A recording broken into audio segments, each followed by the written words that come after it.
the glow of twilight, my parents' car disappeared around the corner, leaving me with a house all to myself for the weekend. Excitement bubbled within me as I began sending out messages, igniting the fuse of what was to be the highlight of my summer, a backyard pool party.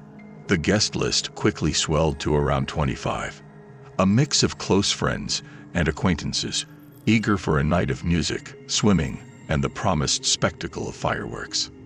As the sun dipped below the horizon, the backyard transformed. Strings of fairy lights twinkled like distant stars, casting a magical glow over the pool's rippling surface. Laughter and chatter filled the air, mingling with the latest hits blaring from the speakers. The party was everything I had hoped for, a perfect blend of excitement and carefree joy. As midnight approached, the crowd thinned, leaving behind a trail of solo cups and fond memories. My best friend lingered, helping me tidy up, but eventually, the yawns got the better of her, and she too said her goodbyes. I stood in the quiet aftermath, feeling a mix of satisfaction and loneliness, the night's adrenaline slowly ebbing away. I was about to head inside when a sharp crackle shattered the silence. Firecrackers. Confused, I scanned the backyard, expecting to find a group of latecomers, or perhaps someone from the party hiding out. But the yard was empty, shadows lying still under the moonlight's soft wash. Unease prickled at the back of my neck. I convinced myself it was just some neighborhood kids messing around and locked up for the night. Inside, the house felt unusually silent, the earlier laughter and music now a distant memory.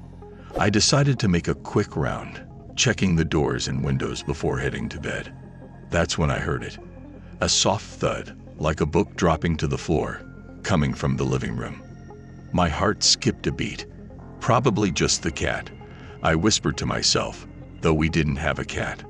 With a makeshift weapon, a heavy flashlight, I crept towards the sound, every creak of the floorboards loud in the silent house.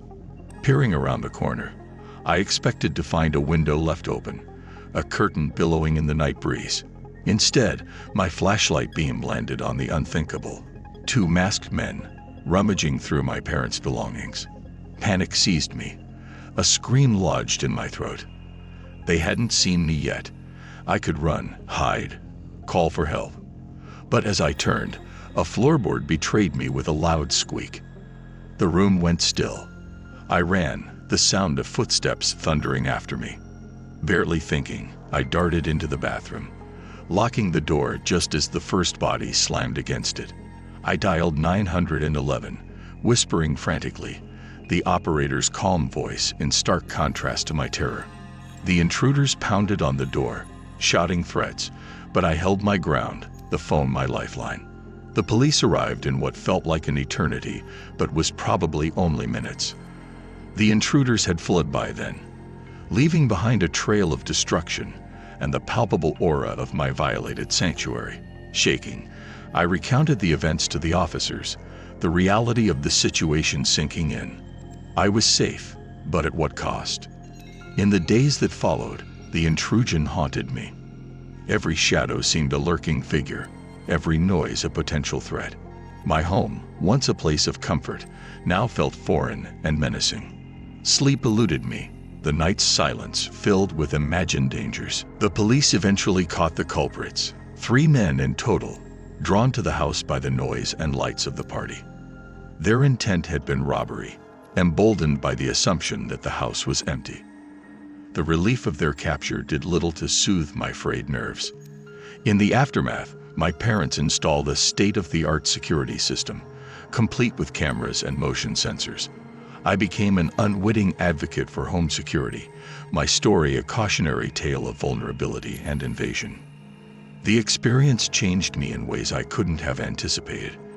The carefree teen who had eagerly planned a pool party was gone, replaced by someone far more cautious, more aware of the shadows lurking at the edges of joy. My home felt like a fortress now, safe yet somehow less inviting. The party, once a milestone of summer freedom, became a night of terror I'd never forget.